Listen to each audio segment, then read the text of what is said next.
Being considered as one of the foremost masterpieces of Romanesque art, this medieval portable altar and reliquary known as the Stavelot Triptych originated from Belgium in the 12th century around 1156. The Stavelot Triptych was created in the Moselle region, which is present-day Belgium in the vicinity of the Meuse River. Many of the skilled Moselle artists were sometimes summoned by members of the aristocracy, bishops, abbots, kings, and sometimes imperial emperors. These works of art belonged to the group which were under the regents of the Diocese of Liège. A man known as Godefroy de Clercq envelops almost all the enamel and goldsmith works originating in the Meuse Valley around the mid-12th century. Godefroy is an important figure when it comes to Romanesque goldsmith and enamelist work from the Moselle school. He was in charge of a large atelier which gave rise to objects having quite diverse and unique styles. Another notable person, known as Wiebald of Stavelot, was closely associated with Godefroy. Wiebald, along with Godefroy, are thought to have been the true creators who originated the Gothic style. Wiebald of Stavelot, the assumed patron of the Stavelot Triptych, wanted to give this special relic prestige among the population, and therefore he used three major strategies. One strategy included using a new triptych form. He also employed the finest artisans with the newest techniques possible at that time. Wiebald's patronage of the triptych might give some account for the two miniature triptychs located in the central panel. The entirety of this portable reliquary and altar is without a doubt mesmerizing to the viewer. The triptych is gold and copper, inlaid with semi-precious jewels and stones. Much of the decorative motif includes silver pearls and columns, light-catching cusps, brass capitals and bases, varnished brun domes, intaglio gems, beads, and the use of champlevé and cloisonné enamels. The enameling and metals are intertwined, which relate to the viewer information from the past about Constantine the Great and Saint Helena, his mother, and the legend of the True Cross. The impressive appearance of the triptych emphasizes the spiritual value of its contents, and the unfolding of its enamel doors gestures inward unto itself toward two smaller reliquaries fixed inside. Flanked on either side are 6 gold medallions on the doors, interior that illustrates legends and miracles of the cross. To participate in the opening of the reliquary thus turns veneration into ceremonial performance. The Stavelot Triptych contains some of the world's finest and well-preserved enamel work known as champlevé enamel. A distinction between Byzantine and the Western tradition is visible in the treatment of the enamels. Rectangular plaques on either side of the small reliquaries are created in the cloisonné enamel style, typical of art produced under the Eastern Orthodox Church. Byzantine artists use this style to create two-dimensional patterns in translucent jewel-like colors with enamels that reflect light to imitate precious stones. Unlike the Byzantine enamel work, the Moselle medallions are created by using the champlevé enamel technique, in which 2 or more colors in each enamel cell suggest more rounded three-dimensional forms. Every detail of this embellishment was most appropriate due to its function as a reliquary, which contains the relic of one of the main central objects in the Christian faith. This central object is known as the True Cross. Being one of the earliest reliquaries of the True Cross in triptych form, the Stavelot Triptych most likely set the standard for other triptychs in the Liège diocese during the second half of the 12th century. Most scholars agree this is a definite East meets West scenario, and the Byzantine style helped to conspire as well as inspire initial Western reliquaries. The form from Byzantium had been in use for 2 centuries before the Stavelot Triptych was designed.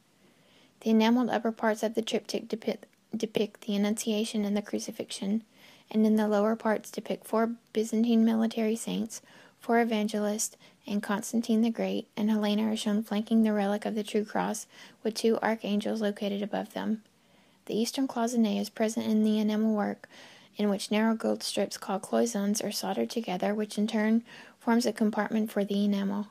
The cloisonné technique used in the central panel enamels in the 2 smaller triptychs is different compared to the enamel technique used for the 2 outer wings of the triptych, which the Western champlevé technique has been used.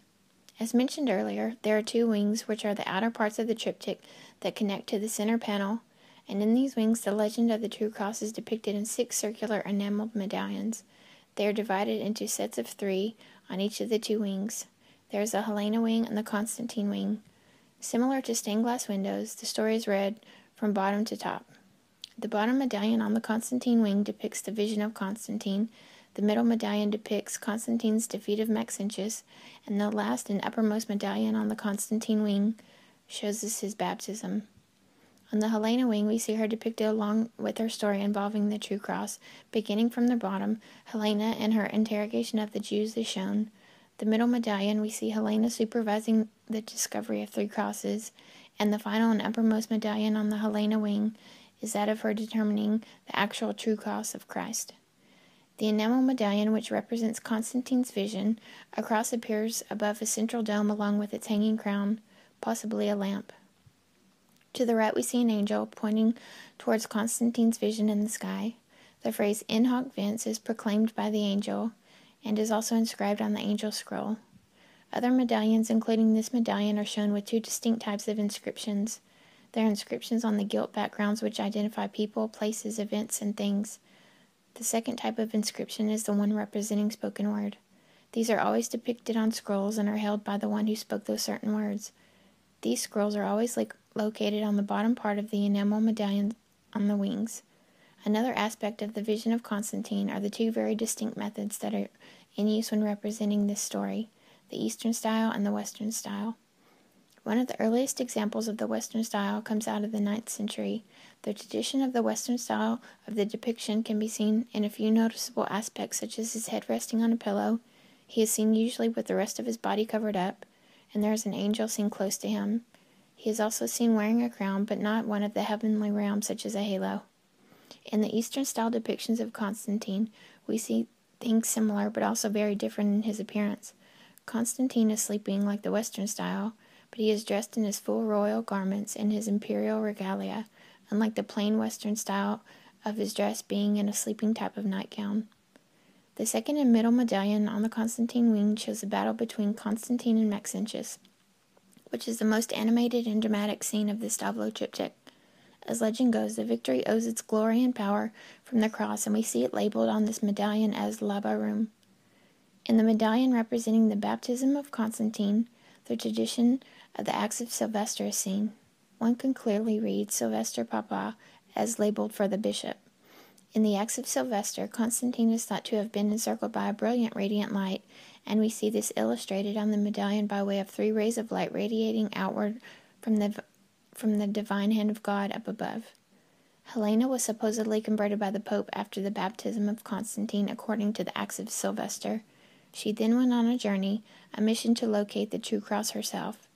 This is the subject of the entire right wing of the Stavelot Triptych. The first medallion in the lowest part on the Helena wing illustrates to us the scene of her questioning the Jews about the location of the true cross. Helena is represented in this medallion enthroned, demanding that the Jews reveal to her the wooden pieces represented as ostende lignum. One aspect of the representation of the fire by the Mosan artist here is the ignis seen in about 3 other works by the Mosan school. The Jews are identified by the little pointed hats that they are wearing.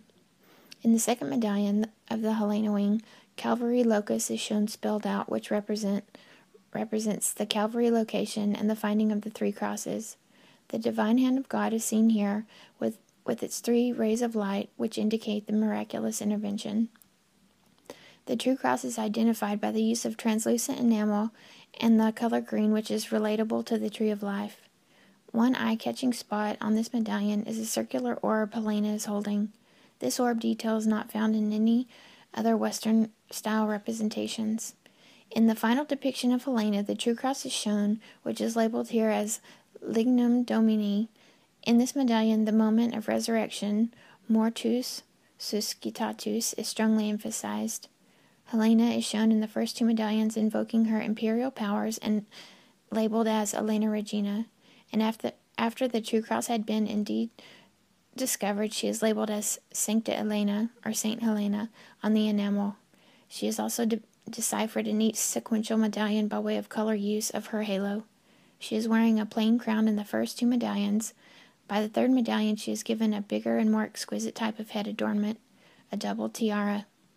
In the early 70s, an examination of the entire triptych occurred, revealing many kept secrets. The small reliquaries were actually Byzantine works made sometime in the 11th century that were acquired by Belgian monks who made the Moselle enamels specifically to house the holy objects sometime in the mid-12th century. Conservationists discovered a secret compartment which contained a small pouch and a rolled piece of parchment paper.